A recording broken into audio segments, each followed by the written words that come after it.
Well, you'd never know it by looking at it, but I was sinking over my shoes when I was working in here this morning. Now, just a few hours later, we're driving 10-wheelers over it with 20 tons of stone on board.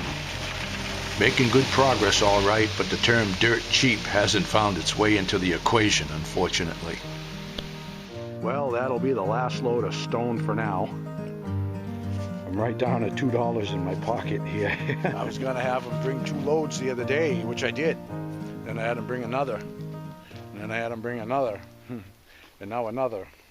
It's getting expensive. It's coming a long way though. Yeah. This was all just trees and brush and mud. But coming out pretty good. We got the entrance coming in here. And I'm gonna put a building over here for my business. And then this is continuing down in. And that pile there, I'm going to shuttle into the back 40. I've got the area where I dug out all those big stones before and placed them in that real deep mud hole that gave me all the trouble when I was hauling in my lumber with the Polaris. So I've got a good base of these big nuggets in there, and now I'm going to cover it over with this 4-inch crush and run. So I got some stone to move.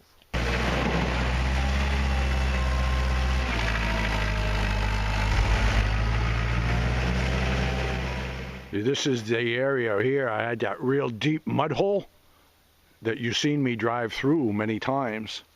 And then here is where, in one of my cabin road videos, I was digging with the Kubota. There was a bunch of rocks, and there's still some here. And I was shuttling them into this mud hole here. So now I'm going to shuttle in with the Kubota some of that 4-inch crush and run, cover this over. And the road's coming into it, man. I'll probably be driving in with my Tundra. You know, I could drive in now, but it's a rough ride, and you know, it's my daily vehicle. I don't want to beat the hell out of it. So I'm going to get this smoothed out. This will be the last load for this year. But I'm still going to haul some sand from the other end, so we're burning the candle at both ends, you know. The Kubota was earning its keep on this project, I want to tell you. I hauled and spread 121 tons of stone and never broke a sweat. All those nuggets I sank in the mud hole here made a solid base for the crush, and in short order the road went from this to this. Yeah, man, we're styling now, fellas.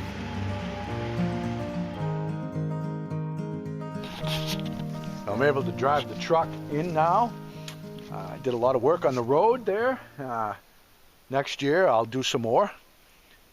Did 121 tons of stone and hauled a lot of sand out of the sandbank here. But I'm going to wrap that up for now. Be able to, I can drive the truck in. That culvert is, it's narrow. I do make it through, but it's narrow. You know, then during mud season or in the wintertime, I'll come in by ATV or on snowshoes, and I enjoy doing that. There's just a certain zen to that. You know, you come out and it just adds to the adventure, and I really enjoy coming out and pulling my stuff on a sled behind me as I snowshoe in. I enjoy it. It makes a nice adventure out of it. I've hauled a lot of sand out of the sandbank over here. I've been thankful for this sandbank, boy. I took a lot of sand out of here. Like I said, it's not the perfect stuff to work with, but it's free. And it's right here, and it's a hell of a lot better than mud. Yeah, Frankie's over there carrying his frisbee around. So anyway, got a lot accomplished this year. Been thrilled with everything. Been able to drive the Tundra all the way in here, and you know, it's pretty amazing from what I started with. Yeah, and a little bit of fall colors here, but they're not spectacular like they normally are. You can see that tree there is even brown. The colors are very muted, unfortunately. It's still pretty, but not like normal. So the solar panels are going to go right up there, but I just haven't had time to do that yet. The wood cubby is all filled up here. Believe it or not, you barely burn any wood at all in the cabin. that will last a long time. I'm really thrilled with the way everything came out here. Now let's go take a little peek inside and I'll show you the changes I made in there. The brickwork, I was a little intimidated getting started on this project. I've never done it before, but once I got rolling, I kind of found my groove and fell right into it. Worked out pretty good here. And we'll take a look at this. Well, I got the brick hearth all done now. I made it 5 foot tall. The coloring of the brick goes really good with the floor. Everything ties in together. I got my pans hanging. It's got a very nice look to the cabin now. I got my chair over here. Just a cozy place to sit. I've been thrilled to death with the project. Place is really looking good now. I trimmed this out with some old barn board here. Really thrilled to death with the way that looks. And then I put a secondary member here with a little routed edge. Give it kind of a picture frame look. It's real rustic looking there. Just really, really nice wood grain. Really thrilled with how that came out. I just couldn't be happier with the project. I want to find something here, maybe something out of old copper or distressed iron or something to use as a wood box. I was going to build one for this, but it's too close to the wood stove. But if I have the wood inside of a galvanized tub or something like that, it'll be fine. Right now I just got some birch bark in there. But I'm really thrilled with the way the bricks come out. I got my chair right there to hang out there. Oh, it's just phenomenal. I was sitting in my chair yesterday evening there and fell right asleep. It was nice. It was 32 degrees outside. Had a little cozy fire going. It was really, really nice. Yeah, the place is looking really good. Really coming together now. Not much work left to do on the inside.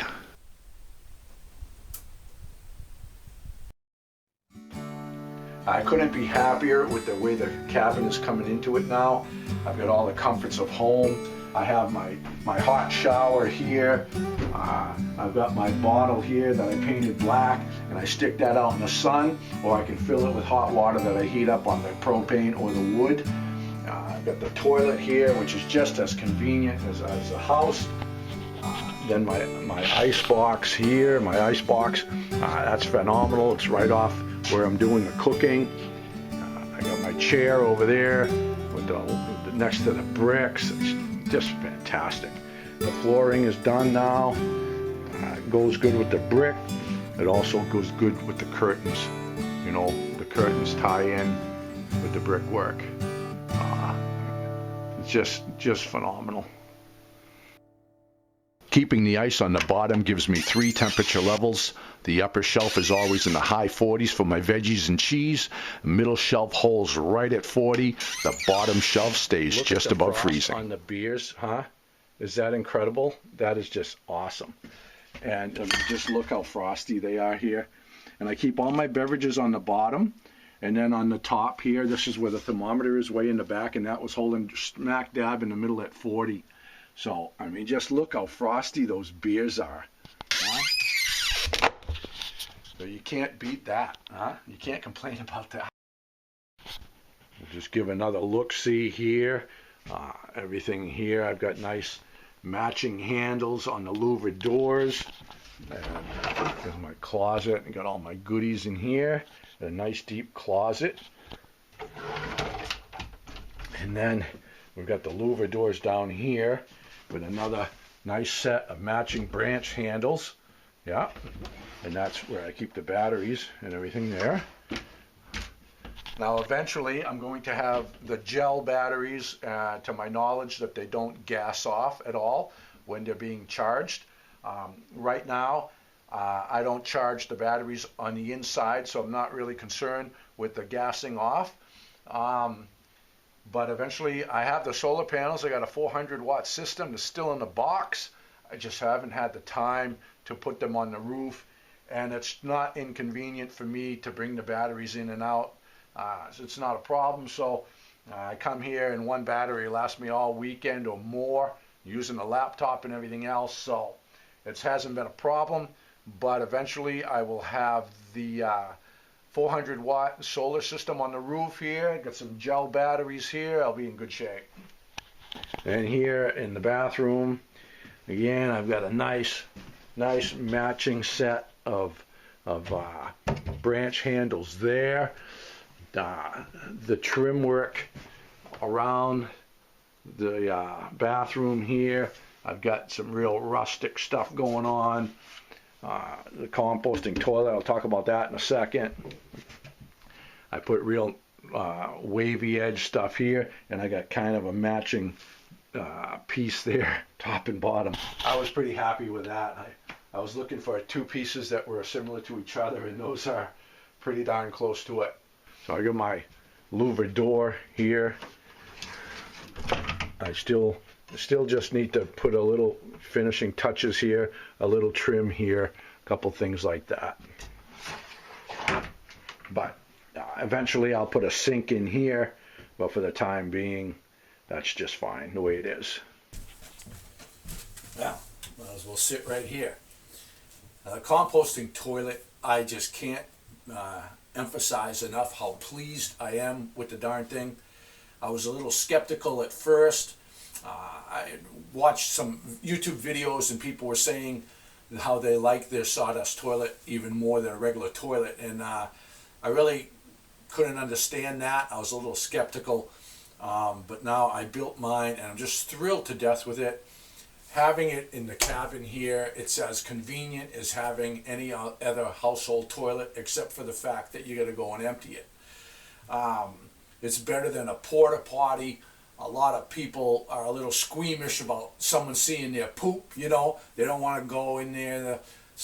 But with this, you cover it over with sawdust. There's no odor. You don't see anything. Even when you go and dump it, it's not like you go and see a bunch of poop or anything, because the sawdust clings to everything, and you go and you dump it, and it's just like a bucket of damp sawdust.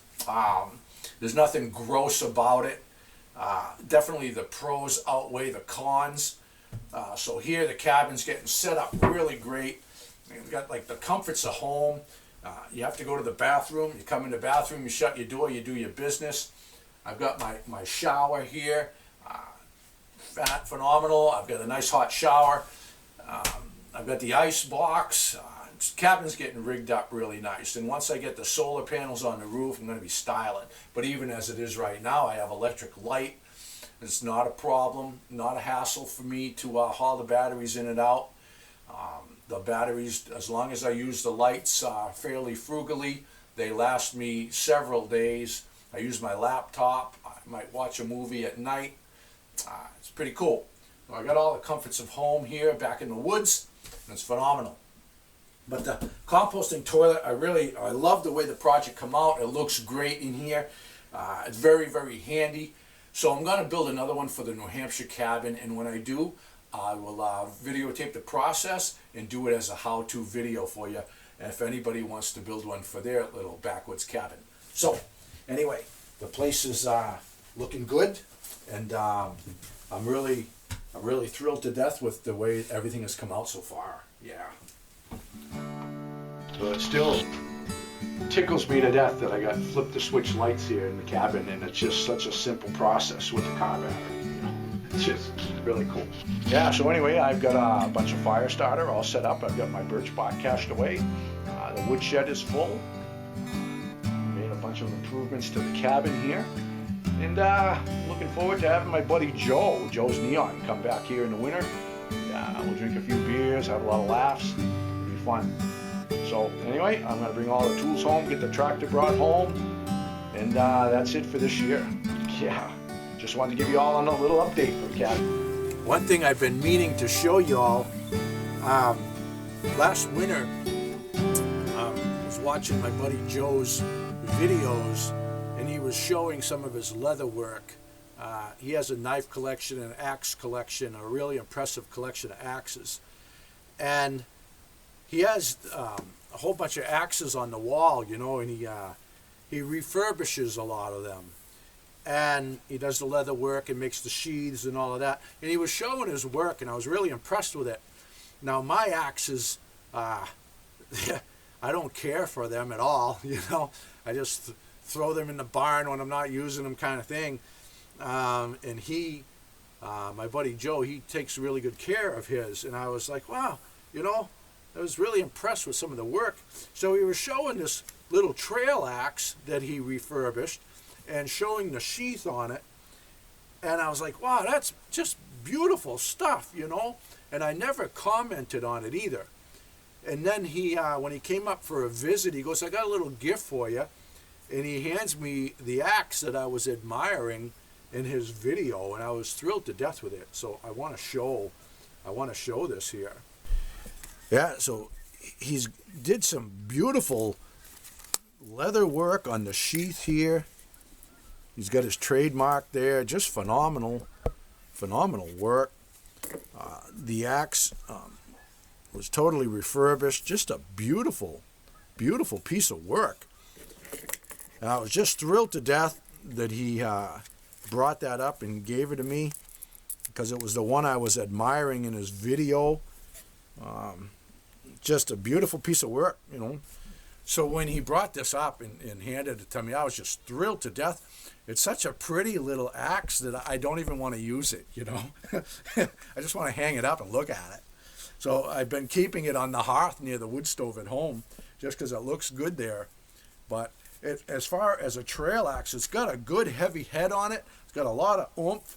It really would be a perfect tool, but it's such a pretty little thing here, I don't want to use it. So anyway, I just want to say thanks again, Joe. I really enjoy having this, and I appreciate it. He's a talented guy. He does some amazing crafts, you know, leather work, all kinds of stuff. Pretty talented guy. You ought to check him out. That's Joe's Neon. Check him out on YouTube. So anyway, I guess I'm going to get the tractor going and load up my tools and head back to the homestead and come back in a few days and do some hunting. Yeah.